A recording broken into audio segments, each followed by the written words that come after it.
سارے اسماء کے اپنے اسرار ہیں۔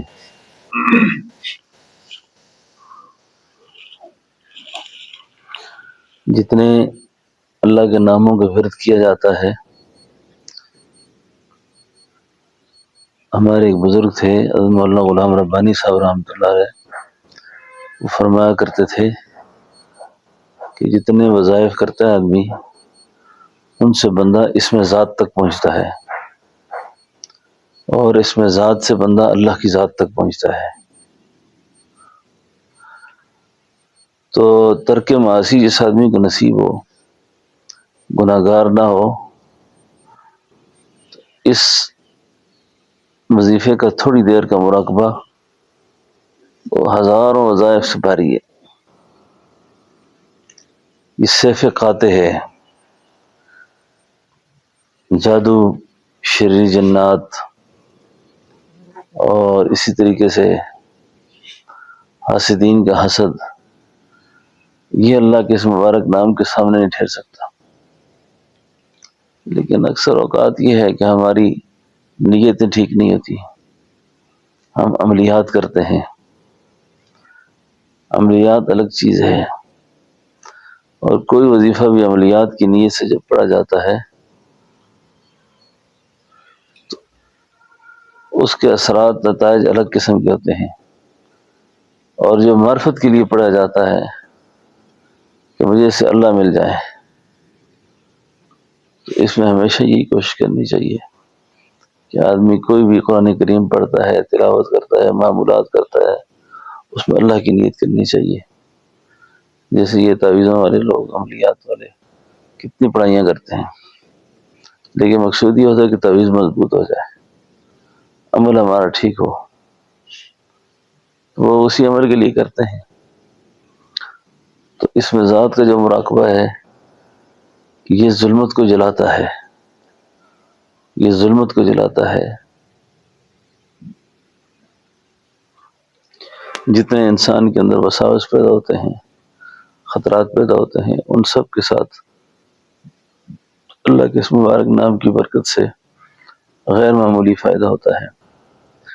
اور یہ بات یاد رکھیں کہ جتنے بھی ہم وظائف کرتے ہیں، تسبیحات کرتے ہیں، معمولات کرتے ہیں، یہ اس طرح ہوتے ہیں جس طرح ہم ایک تاریک غار کے باہر لاٹھیاں برساتے ہیں۔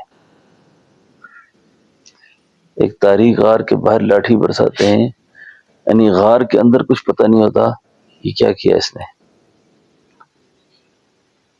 اور اس ذات کا جو مراقبہ ہے، یہ غار کے اندر کی صفائی کرتا ہے۔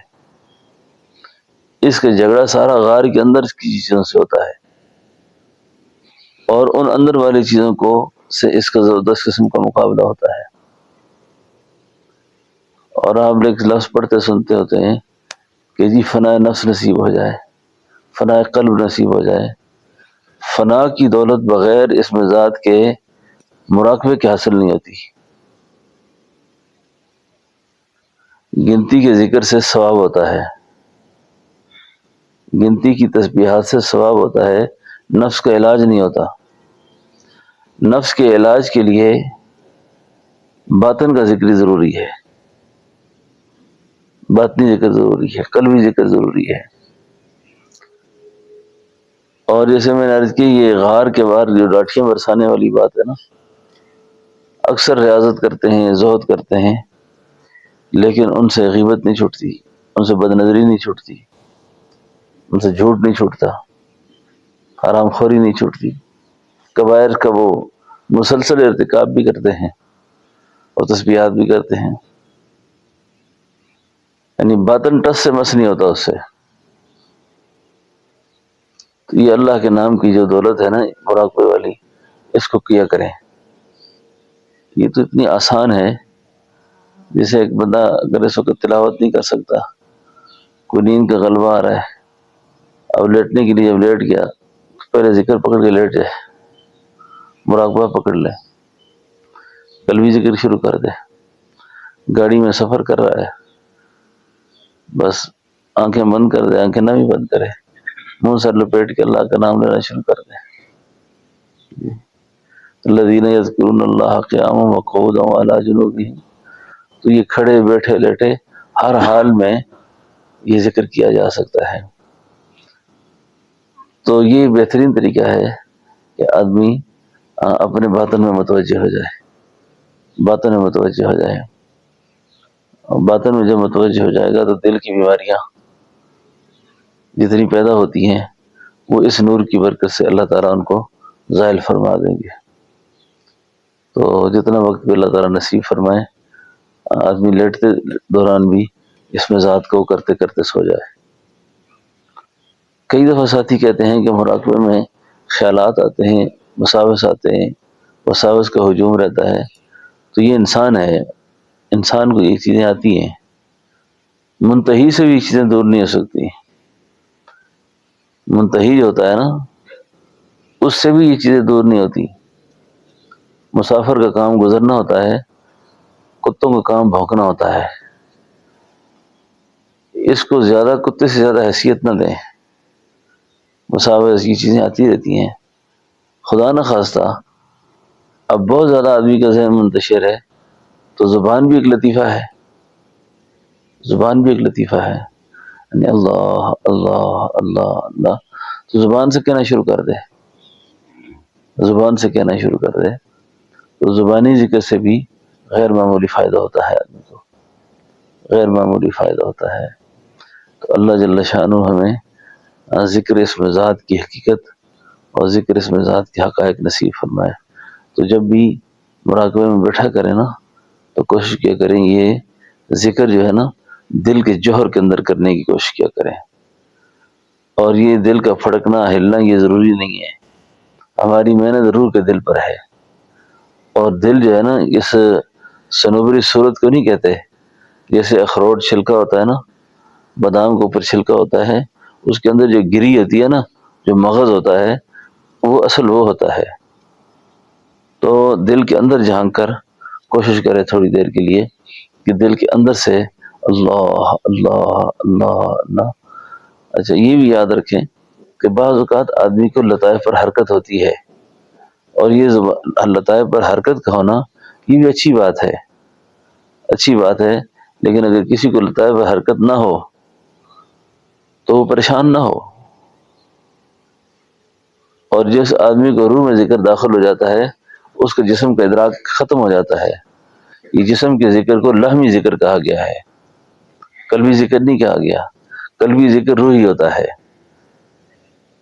اور روح کے ذکر کے لیے آدمی کے لیے کوئی پاک ہونا بھی ضروری نہیں ہے، وہ ہر حال میں کر سکتا ہے آدمی، تصور ہے نا جی، تو وہ ہر حال میں کیا جا سکتا ہے۔